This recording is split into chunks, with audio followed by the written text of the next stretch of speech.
kultura kung saan napag-uusapan itong ating mga sintomas, limitasyon, paghamon, dala ng ating mga kapansanan. Pinag-uusapan yun. Bakit? Dahil magiging bukas tayo kung ano yung tinatawag na treatment o intervention. Mapa-medical man yan, mapa-social. Kasi baka hindi lang doktor o gamot ang kailangan mo. Baka kailangan mo rin ng konting cash para pumunta sa doktor, pumunta dun sa klinik. Hindi ka naman pwedeng maglakad kung saan may libreng animal bite center kung pagdating ka sa dulo ng lungsod na to. Tama?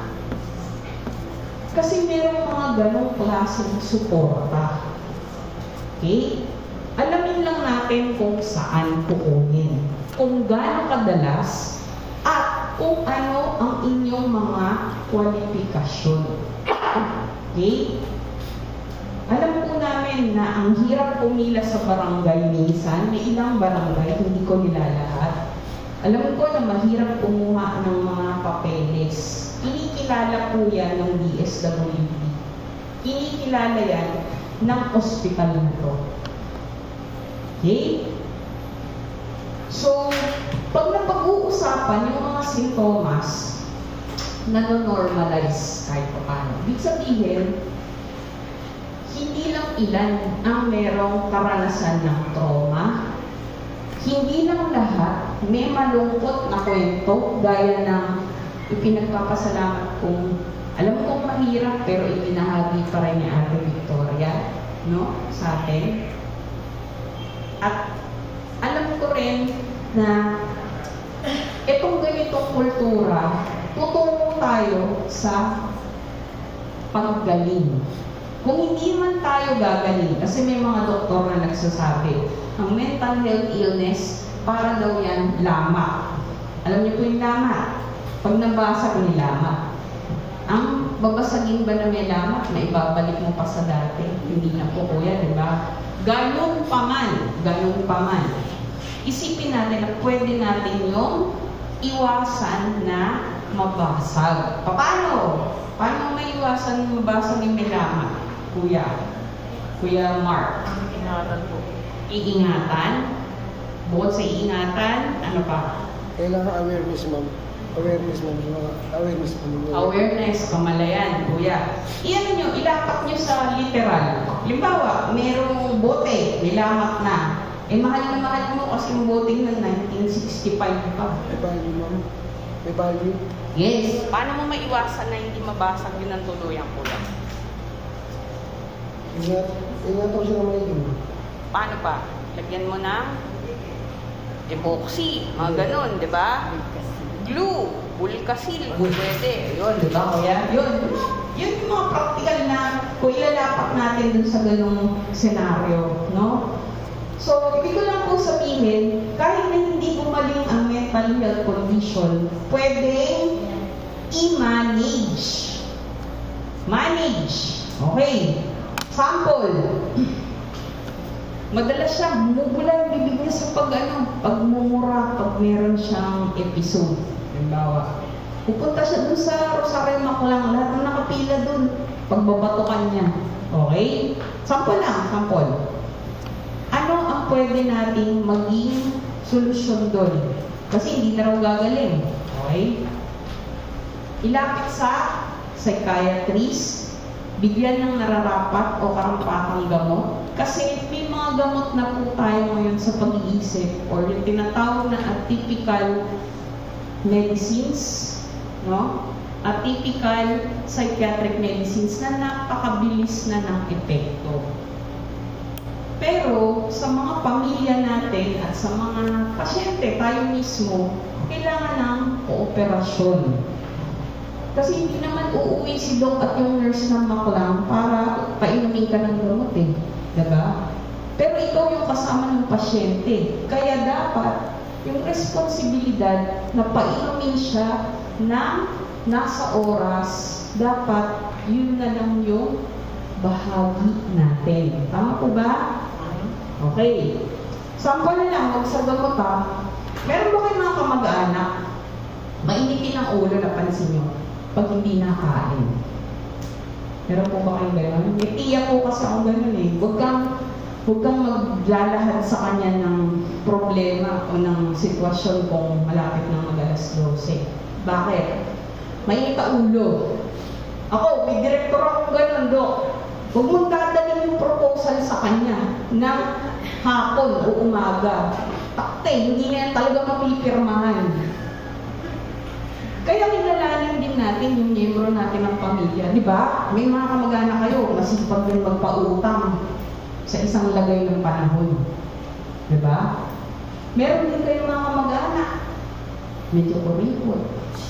Tapos yung iba, style, dadakdakan ka muna, pero utangin ka rin naman. So ano yung adjustment mo? Tiisin mo. Kasi sigurado ka magpapautang eh. May gano'n akong tita, tiisin mo na lang, no? Utangin ka rin naman. Pero magbayad ka rin agad. No? Magbayad ka rin kasi hindi ka na utang. Kaya meron tayong mga tiya, ang salita sa atin, hindi ka na makakaisa sa akin. Diba? Oo. Mga gano'n. Pag sinabi sa atin ng doktor, Mami, maganda to painom pag hindi pa siya kumain sa agahan. Halimbawa, PTB drugs, no? Yan. Painumin mo yan. Hindi pa kumakain sa umaga. Pero meron din po mga gamot, kailangan kumain na siya. Kaya naman tayo dapat, kung tayo yung kasama sa bahay, bago pa mag-alas 12, magluto na tayo. Diba? O sige, bahala kayo. Kayo rin ang magdurusa. Magwawala yan. Diba? May mga ganun po kasi. Kami po, may mga center or ampunan na kumakalinga sa mga na-reach out sa kalye. Alam niyo po ba, pagpasok, akala mo, mayroong diferensya sa pag-iisip. Pero alam niyo po, pag nakatulog na at napakain na, mas magaling pang mag-English kaysa mga social worker namin. O, ibig sabihin, meron tayong mga kababayan na nalipasan ng gutom, alam niyo po. Tapos nung bago dalhin, nung bagong pasok, akala mo, iba yung salita, hindi mo maintindihan. Pero nung napakain na, nabigyan ng gamot, napa-check up sa Mandaluyong, okay na po sila. No?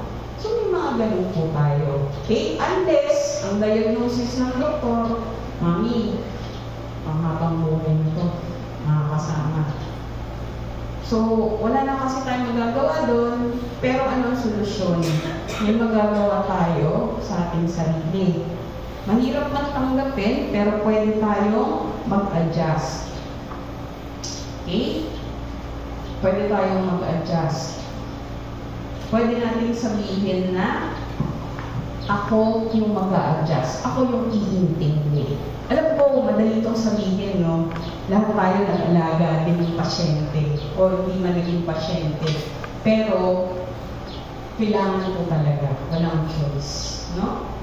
At, ang katandaan at ang kamatayan naman ay mga katotohanan niya ng buhay. Okay? So, siguro, ang isa rin na kailangan natin ay maging mapagpasalamat. Maging grateful.